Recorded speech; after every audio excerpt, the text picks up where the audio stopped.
नमस्कार, मैं हूं नेहा परिहार और आप देख रहे हैं न्यूज 24 एक्सप्रेस। आइए नजर जाते हैं आज के बुलेटिन की ओर। बड़ौदा जिलाधीश व एसपी महोदय ने बाजार व बागर तिराहे का निरीक्षण किया। कोविड-19 को लेकर आमजन से मास्क लगाने की अपील भी की गई। कोरोना संक्रमण के बढ़ते प्रकोप को लेकर इसकी चेन तोड़ना आवश्यक है। कलेक्टर ने जिले में सप्ताह में 3 दिन 9 से 12 का समय किराना व्यापारियों को दिया, जहां कोरोना संक्रमण को लेकर लोगों से जिला कलेक्टर ने अपील की, मास्क व सैनिटाइजर के लिए कहा। वहीं नगरीय प्रशासन के साथ नगर में मेन बाजार शिवबाड़ा रोड पर निरीक्षण कर व्यवस्थाएं देखी। नहीं चलता कौन पॉजिटिव कौन नहीं है, रात को घूमते रहते हैं। इसके बारे में आप क्या कहना चाहते हैं और आज का दौरा किस में रहा आपका? जो रिजल्ट्स आते हैं ये आपको पता ही है कि रेट के रिजल्ट्स तत्काल आधे घंटे के अंदर मिल जाते हैं, और जो शिवपुरी के मेडिकल कॉलेज में जांच के लिए आते हैं वो रात को आते हैं, और जैसे ही आते हैं उनको टेलीफोनिक उनको सूचना मिल जाती है। उनके टेलीफोन मोबाइल नंबर जो रहता है उस पर भी उनकी सूचना आ जाती है। तो उसी समय हमारे नगरीय क्षेत्र में नगर पालिका की टीम और ग्रामीण क्षेत्रों में जनपद पंचायत की टीम उन लोगों को दवाई की किट देती है, उनसे चर्चा करती है। जिसको होम आइसोलेशन होना होता है उसको होम आइसोलेशन करती है, नहीं तो अस्पताल में भी उनको भर्ती किया जाता है। तो ये एक प्रक्रिया है, तो इसलिए इसमें है नहीं। दूसरा, चूँकि लॉकडाउन है तो हम और एसपी साहब हम लोग क्षेत्र के दौरे पे आए हुए थे ये देखने के लिए कि लॉकडाउन की जो व्यवस्था है वो पर्याप्त ठीक है कि नहीं है और काम कैसे कर रहा है। सर, जनता से अपील क्या है आपकी लॉकडाउन को लेकर? से एक ही अपील है कि सब लोग मास्क लगा के रखें। जब ज़रूरत बहुत ही ज़रूरत हो तब बाहर निकलें और लोगों से मिले जुलें, सुरक्षित दूरी बना के रखें। और सबसे बेहतर है कि मास्क और अति आवश्यकता पड़ने पर बाहर देने के लिए चीज़ों से भी परेशान नहीं होना पड़ रहा है। और ये कस्बा तो छोटा है, लेकिन जो बड़े क्षेत्र नगरीय क्षेत्र है या अन्य गाँव वहाँ भी जनता की सुविधाओं के लिए व्यक्ति लगाए गए हैं, ताकि अगर उनको कोई चीज़ की आवश्यकता हो तो वो उपलब्ध करवा सकें। नहीं, मेरा प्रश्न ये था कि सर जो पॉजिटिव है रात को होम क्वारंटाइन रखते हैं, वो रात को घूमते रहते हैं। ये अगर जैसा भी ऐसे में कोई सूचना 3 कंट्रोल रूम बनाए गए हैं, जिसमें तत्काल आप हमें खबर करें। पुलिस का हमारा कंट्रोल रूम है ही है, उसका नंबर है। कलेक्टर कार्यालय में एक कंट्रोल रूम बनाया गया है, वहाँ पे आप सूचना दे सकते हैं। जिला अस्पताल में वन स्टाफ सेंटर है, वहाँ सूचना दे सकते हैं। वो नंबर अभी आपको सीएमओ साहब बता देंगे, ऐसे तीनों। और ये हम हमारे मीडिया को भी हम दे देंगे। Thank you. कहीं ऐसी सूचना आएगी तो करें, आप लोग भी समझाएं, जनता भी समझाए। बिल्कुल sir, thank you sir, thank you. कोविड-19 के चलते विकासनगर जनपद देहरादून के पुलिस क्षेत्राधिकारी बीडी उनियाल ने आज थाना अध्यक्ष, इंस्पेक्टर और चौकी इंचार्ज के साथ बैठक की, जिसमें उन्होंने 6 मई तक बाजार को समय से बंद कराने और आवश्यक सेवाओं में जो छूट दी गई थी, जैसे कि मेडिकल स्टोर, हॉस्पिटल को छोड़कर बाकी सभी दुकानें समय से बंद कराने के लिए निर्देश दिए। वहीं कोई भी व्यक्ति अनावश्यक न घूमे, इन सभी को लेकर चर्चा की गई। वहीं विकासनगर बाजार पुलिस के द्वारा समय से बंद कराया जा रहा है। लोग गाइडलाइन का पालन करते नजर आ रहे हैं और अपने घरों में ही रह रहे हैं। जो लोग अनावश्यक रूप से और बिना मास्क के घूम रहे हैं, पुलिस उनका चालान बना रही है। दिशा निर्देश जो राज्य सरकार द्वारा समय समय पर कोविड गाइडलाइन जारी की जा रही है, उसको अक्षरशः पालन करना है। और हमारी कोशिश ये होगी कि जो भी राज्य सरकार के निर्देश हैं उनका पालन कराया जाए, और मैक्सिमम पब्लिक को यही राहत रहेगी कि वो अपना इसको अगर पालन करेंगे कोविड नियम का तो सभी। सर, आज जैसे कि समस्त थाना प्रभारी, चौकी इंचार्ज और इंस्पेक्टर साहब को भी आपने बुलाया है, तो इसमें क्या दिशा निर्देश दिए गए हैं सर? नहीं, बुराई नहीं है, तो सब आप लोग अपना रूटीन में उसमें ड्यूटी में है।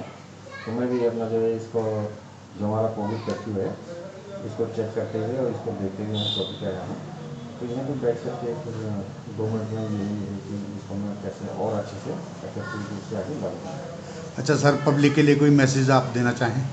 पब्लिक के लिए यही है कि मैक्सिमम जितना हो सके ज़्यादा से ज़्यादा घर में रहें, और बाहर बहुत ही आवश्यक कोई मेडिकल है, कोई पेट्रोल या गैस की कोई ऐसी दिक्कत है, या किसी को अस्पताल जाना है, या वो लोग जो जिनको छूट मिली है निर्माण भवन संबंधी कार्य में जो लगे हैं, वही लोग बाहर निकलें। और बाकी मैक्सिमम लोग जितना अपने घर के अंदर रहेंगे उतना ही सब लोग अच्छा। धन्यवाद सर। सतना जिले में प्राणवायु की कालाबाजारी करने वाले विंध्या इंजीनियरिंग के संचालक के खिलाफ ड्रग इंस्पेक्टर ने मामला दर्ज करवाया। आरोपी के पास सतना जिले में 661 और रीवा में 113 ऑक्सीजन के सिलेंडर जब्त हुए हैं। आरोपी को आज न्यायालय में पेश किया गया, जहां से आरोपी राजीव जैन सलाखों के पीछे पहुंच गया। मध्य प्रदेश के सतना जिला और पुलिस प्रशासन ने रविवार की सुबह प्राणवायु की कालाबाजारी करने वाले शहर के कोलगवा थाना क्षेत्र बस स्टैंड के पीछे विंध्य इंजीनियरिंग के गोदाम में संयुक्त कार्यवाही के दौरान 661 ऑक्सीजन सिलेंडर जब्त किए, जिसमें 571 जंबो और 90 छोटे सिलेंडर सहित घरेलू एलपीजी गैस व कमर्शियल सिलेंडरों को भी जब्त किया गया था। और ज्ञान सिंह मेरा भैया, हम गांव में जा रहे थे गाड़ी से, एसपाल आया गाड़ी से, वो गोली मारी और उसके साथ में 2 जन और थे, उसके बहनोई बबलू और मुरली झांसी और उपराय के है लोग, उसी की बहन हुई, उन्होंने गोली मार दी। कोई प्लान ना इससे पहले कोई पुरानी रंजिश चल रही थी क्या आप लोगों की? क्या पुरानी, हाँ पुरानी की। क्या विवाद था पहले से? कुछ विवाद कुछ नहीं था। मध्य प्रदेश के दतिया पुलिस थाना जिगना अंतर्गत ग्राम कामर में आज दिन दहाड़े बाइक सवार 3 युवकों ने पुरानी रंजिश के तहत एक युवक की गोली मारकर हत्या कर दी। गोली लगने से ज्ञान सिंह पाल नामक युवक ने मौके पर ही अपना दम तोड़ दिया। गोली युवक के सीने में जा धंसी। खबर लगते ही थाना जिगना पुलिस घटनास्थल पर पहुंची और मृतक के शव को पोस्टमार्टम के लिए जिला चिकित्सालय भेजा। गांव में तनाव का माहौल है। आरोपी युवक घटना को अंजाम देकर फरार हो गया और पुलिस आरोपियों की तलाश में जुट गई है। बेसिकली ड्रग इंस्पेक्टर की रिपोर्ट पे इसमें केस रजिस्टर्ड हुआ है। जो गोडाउन में लगभग 661 सिलेंडर सीज हुए थे। उसमें ड्रग इंस्पेक्टर की तरफ से एफआईआर हुई है। उसमें ड्रग एक्ट और असेंशियल कमोडिटी एक्ट और अन्य धाराओं के रजिस्टर्ड हुआ है। इसमें जो गोडाउन का संचालक राजीव जैन है, उनकी गिरफ्तारी की गई, कोर्ट में पेश किया जा रहा है। इसके अलावा कालाबाजारी एक्ट के तहत भी उस पर कार्रवाई के लिए कलेक्टर साहब को रिपोर्ट भेजी है। उसमें भी प्रिवेंटिव डिटेंशन के ऑर्डर्स हो रहे हैं। जी रासुका के तहत भी किसी तरह से मामला कालाबाजारी एक्ट में प्रस्ताव हमने कलेक्टर साहब को भेजा है। कलेक्टर साहब के यहाँ प्रोसीडिंग्स में है, उसमें कार्रवाई प्रचलित है, कार्रवाई इनिशिएट की गई। बढ़ते कोरोना को देखते हुए लिट्टीपाड़ा प्रखंड के ब्लॉक मुख्य बाजार एवं विभिन्न स्थानों में बैरिकेडिंग कर मेडिकल टीम ने प्रशासन एवं ब्लॉक कर्मचारियों की मदद से चलाया गया। कोरोना जांच अभियान चलाया गया और लोगों के सैंपल लिए गए। लोगों में हड़कंप मच गया है। लोग इधर उधर भागने लगे, लेकिन पुलिस वालों ने पकड़कर लोगों के टेस्ट करवाए। मध्य प्रदेश की अग्रणी company zero plus private limited ने अपनी विचारधारा स्वस्थ नारी सशक्त भारत के अनुरूप अपने बहुप्रतीक्षित उत्पाद संपूर्ण भारत में लॉन्च किए हैं। Company pride wing sanitary pads एवं बेबी सॉफ्ट हैप्पी पैंट्स का सफलतापूर्वक विपणन आरंभ कर चुकी है। कंपनी का उद्देश्य कम मूल्य पर उच्च गुणवत्ता के उत्पाद समस्त भारतीयों को उपलब्ध कराना है। कंपनी के ग्रुप डायरेक्टर राहुल जैन स्वदेशी भारत एवं वोकल फॉर लोकल के अंतर्गत समस्त भारत में कंपनी की उपस्थिति दर्ज कराना चाहते हैं। कंपनी का मुख्य ऑफिस मध्य प्रदेश के इंदौर शहर में स्थित है। गंज बासोदा नगर में जनता कर्फ्यू लगा हुआ है। पूरा बाजार बंद है, लेकिन इसके बावजूद भी फालतू लोगों का घूमना आवागमन बंद नहीं हो रहा। पुलिस प्रशासन आज एक्शन मोड में आ गया। एसडीओपी भारत भूषण शर्मा, टीटीआई सुमी देसाई एवं देहात थाना प्रभारी बीडी वीरा एवं पुलिस बल के साथ सिटी थाने से जय स्तंभ चौक बरेट रोड आते हुए रेलवे स्टेशन पर फालतू घूमने वालों के साथ चालानी कार्यवाही की गई एवं बैंकों के साथ भीड़ को सोशल डिस्टेंसिंग का पालन कराते हुए लाइन लगाई गई। बहुत दिनों बाद पुलिस एक्शन मोड में दिखी। हुआ है सर, और देखने में आ रहा है जनता मान नहीं रही, बेफिजूल कामों से घूम रही है। प्रशासन द्वारा आज क्या भ्रमण पर कार्रवाई की गई? इसलिए गंज बासोदा में city TI Sumi Desai, TI देहात वीरा जी, इन सबको पुलिस बल के साथ में पूरा उन स्थानों को चिन्हित करके वहाँ भ्रमण किया है, लोगों में अवेयरनेस लाई है और दुकानदारों को जिनके जो कोविड-19 की गाइडलाइन का उल्लंघन कर रहे हैं उनके अगेंस्ट में 180 कार्रवाई की जा रही है। 4 लोगों को संदिग्धों को भी लिया गया है, जिनसे पूछताछ जारी है और बैंक मैनेजर और बाकी लोगों को लाइन लगाने के लिए सोशल डिस्टेंस और मास्क के उपयोग के लिए अवेयरनेस के लिए बताया जा रहा है। व्यापारी सर मान नहीं रहे, कई चोरी छुपे अपनी अपनी दुकान में 30-30, 40-40 लोग एक साथ करके दुकानदारी कर रहे हैं। ऐसे लोगों पर क्या कार्रवाई होगी? ऐसे लोगों के विरुद्ध 188 के 144 का वायलेशन 188 पर कार्रवाई के लिए हम लोगों ने चिन्हित किया है। एक बार उनको वार्निंग दी है कि सुधर जाएं और बाकी जो शादी विवाह के लिए जो लोग ग्राहक आ रहे हैं उनकी भी कुछ इससे कोरोना आपदा के टाइम पे दिक्कतें हैं, तो उनको सोशल डिस्टेंस के लिए निर्देशित किया गया है। ठीक। दतिया जिला अंतर्गत भांडेर तहसील के ग्राम सरसई में जहां एक और उप स्वास्थ्य केंद्र प्रतिदिन नहीं खुल रहा है, वहीं दूसरी ओर डॉक्टर की व्यवस्था भी नहीं है, जिससे सामान्य सर्दी, खांसी, जुकाम, बुखार के मरीज इधर उधर भटकने को मजबूर हैं। 5 से 10 हजार की आबादी वाले गांव में केवल एक प्राइवेट डॉक्टर है जो दिन रात इलाज कर रहा है। इसके बावजूद भी मरीजों का जमावड़ा लग रहा है। कुछ बीमार इधर उधर भाग रहे हैं, जिससे संक्रमितों का खतरा दिन प्रतिदिन बढ़ रहा है, जिससे लोग डर के साए में जी रहे हैं।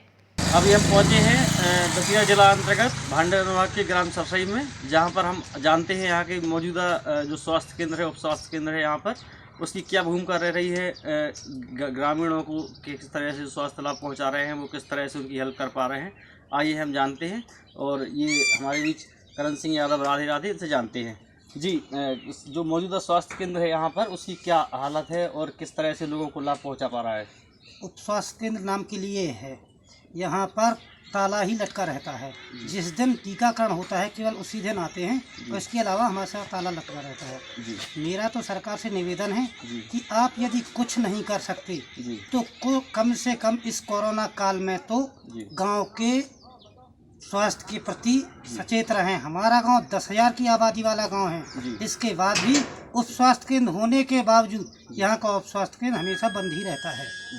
जैसा कि आपको अभी दिखा भी दिया कि ये उप स्वास्थ्य केंद्र बंद पड़ा है। जी, और यहाँ पर किस प्रकार के सुधार शासन को करना चाहिए, स्वास्थ्य विभाग को करना चाहिए, जिससे लोग जो है कोरोना से कम संक्रमित हों और उनको ज़्यादा से ज़्यादा स्वास्थ्य लाभ मिले और लोग स्वस्थ रहें?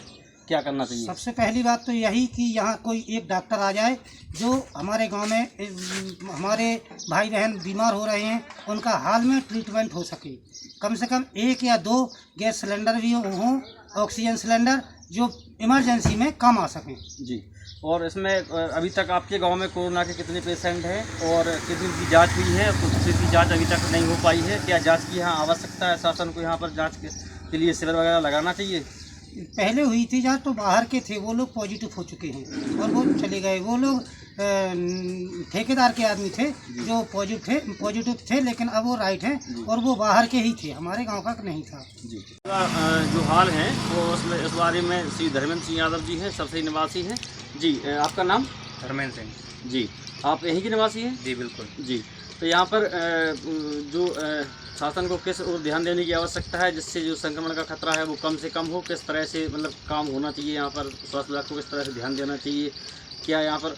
जी, मेन चीज़ तो यही है, जो हॉस्पिटल है यहाँ का, जो यहाँ के जो डॉक्टर हैं 2 आते हैं, एक प्राइमरी है जी, मतलब एलोपैथिक है, उसका है एक आयुर्वेदिक जी, दोनों खुलने कोई टाइम नहीं है। कम से कम एक डॉक्टर आए जो छोटी मोटी बीमारी हैं, खांसी जुकाम है, ये नॉर्मली जो उपचार है प्राथमिक वो हो जाए जी, तो हॉस्पिटल ही नहीं खुल रहे। अगर खुल जाए तो थोड़ी बहुत जो राहत मिले जी, उन्नाव जाओ या झांसी जाओ, दतिया जाओ, तब इलाज हो पाता। गाँव में एक प्राइवेट डॉक्टर हैं जी, बेचारे बहुत मदद कर रहे हैं, दिन में कम से कम 200 मरीज देख रहे हैं जी। वहाँ भी भीड़ लग रही, बहुत ज़्यादा संक्रमण खतरा है जी, लेकिन हो ही नहीं पा रहा है। ना कोई डॉक्टर है, ना कोई जो है सरकारी कोई सुविधाएं ठीक से जी, कोई डॉक्टर आए जो इलाज कर पाए ठीक से यहाँ पर। क्या यहाँ पर जो जांच की जो शिविर हैं वो यहाँ पर लगाना उचित है? शासन को यहाँ पर जांच शिविर लगाना चाहिए। क्या आपको लगता है यहाँ पर अगर जांच होती है तो कई लोग यहाँ पर पॉजिटिव निकल सकते हैं? क्या निकल भी सकते हैं, लेकिन आशा कम है, क्योंकि गांव है यहाँ जो हर घर में वैसे 2-3 बीमार हैं, वही खांसी जुकाम व्यवस्था है सबके यहाँ जी।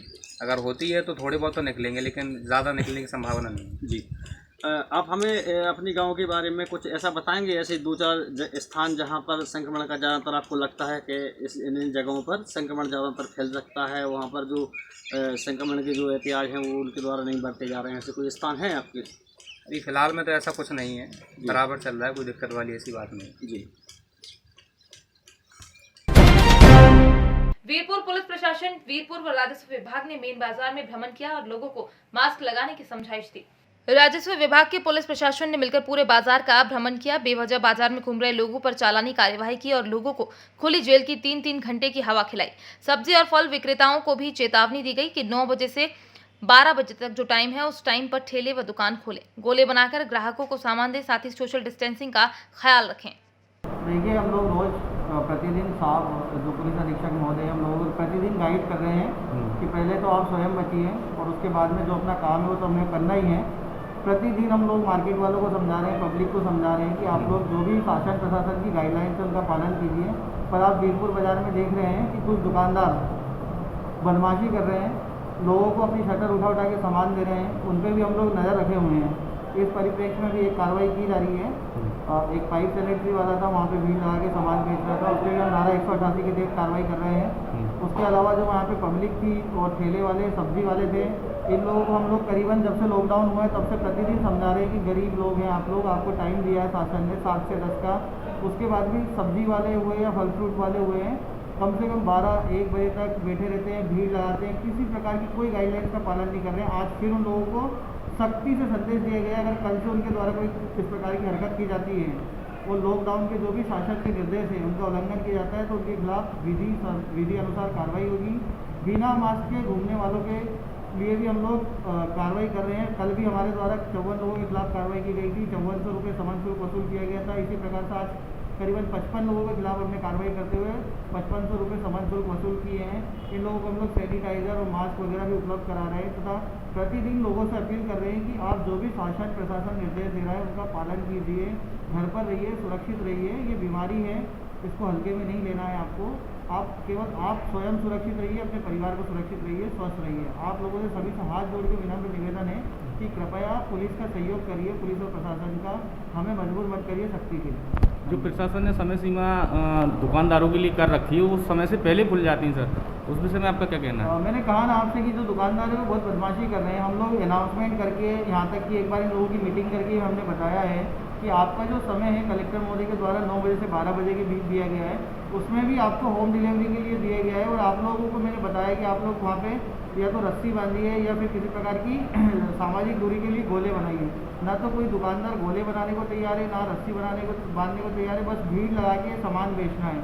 अभी हम लोग निरंतर समझाइश दे रहे हैं, जो नहीं मान रहे हैं उनको हम कार्रवाई भी कर रहे हैं। अभी 4-5 188 की कार्रवाई भी हुई है। उसके बाद भी जो लोग बदमाशी कर रहे हैं निश्चित रूप से हम कार्रवाई करेंगे उनके ऊपर। और ये लास्ट वार्निंग है आज के लिए, कल और भी सख्ती बरती जाएगी। Thank you. पुलिस अधीक्षक महोदय ने मतगणना स्थल बरखेड़ा, बिसलपुर, बिलसंडा की सुरक्षा व्यवस्था का निरीक्षण किया।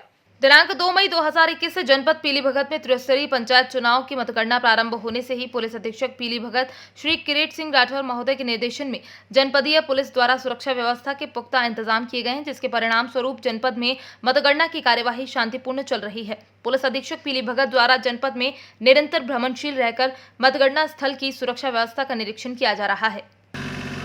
ये बिलसंडा का ब्लॉक है यहाँ पे, और यहाँ पे काउंटिंग चल रही है। कल भी पूरे दिन काउंटिंग चली है, आज भी सुबह से काउंटिंग, मतलब ये कंटिन्यूस कल से ही प्रचलित है। और अब काफ़ी कम काउंटिंग बची है, हो सकता है कि ये 2 घंटे में यहाँ पे समाप्त हो जाएगी। सारी व्यवस्था सुचारू रूप से चल रही है, कहीं कोई भीड़ भाड़ नहीं है। और कोविड के जो प्रोटोकॉल्स है उसका भी भली भांति अनुपालन किया जाए, तो सब ठीक है।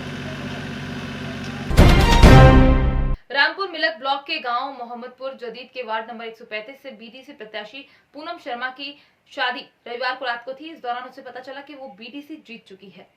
तभी दुल्हन के जोड़े में मंडप को छोड़कर वो मंडी समिति पहुंची और अपना प्रमाण पत्र हासिल किया। प्रमाण पत्र पाकर वो बहुत खुश हुई और खुशी का इजहार किया। इसी दौरान उसने बताया कि उसने बीडीसी में पर्चा भरा था और रविवार को रात को उसकी जयमाला पड़नी थी। जब उसे पता चला कि वो बीडीसी जीत चुकी है तो मंडप छोड़कर मंडी समिति में अपना प्रमाण पत्र लेने पहुंची और प्रमाण पत्र लेने के बाद शादी की रस्में रिवाज पूरे किए।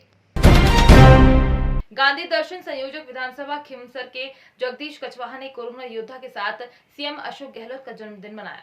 राजस्थान मुख्यमंत्री अशोक गहलोत का जन्मदिन खिवंसर उपखंड पर सादगी से मनाया गया। गांधी दर्शन के संयोजक राजस्थान दुकानदार महासंघ के खिवंसर अध्यक्ष और कांग्रेस के जगदीश कछवाहा सोमवार को खिवंसर उपखंड पर लावारिस गायों को गुड़ खिलाकर और खिवंसर उपखंड अधिकारी राजकेश मीणा, तहसीलदार रुगाराम सेन, थाना अधिकारी जसवंत देव रलिया और संपूर्ण पुलिस स्टाफ जो कि कोरोना काल में लंबे समय से योद्धा के रूप में काम कर रहे हैं, उनको सैनिटाइजर बांटकर उनका हौसला अफजाई की। आज श्रीमान जी अशोक जी गहलोत साहब का जन्मदिन होने के नाते गहलोत साहब ने आह्वान किया था कि कोरोना काल में सबको कोरोना से बचाव का तरह तरह के उपाय करने चाहिए। तो हमने हमारे खिवंसर के अंदर पिछले 1-2 साल से जो कोरोना योद्धा है, जो हमारे पुलिस विभाग है, उनको हमने सैनिटाइजर देके उनको भेंट किया और गहलोत साहब के जन्मदिन के उपलक्ष्य में इनको भेंट करके और इनके लंबी उम्र की कामना की। ये हमारा एक तरह से देश की सीमा पे जो सैनिक लड़ रहे हैं उन बराबर ये भी इन महामारी से लड़ रहे हैं, ये भी योद्धा है और फौजियों से ये भी कम नहीं है। तो हम इनको हर सुरक्षा उपलब्ध कराने के लिए हम कटिबद्ध हैं और आगे भी जारी रहेंगे। जय भारत। आज के बुलेटिन में फिलहाल इतना ही। बने रहिए न्यूज़ 24 एक्सप्रेस के साथ। नमस्कार।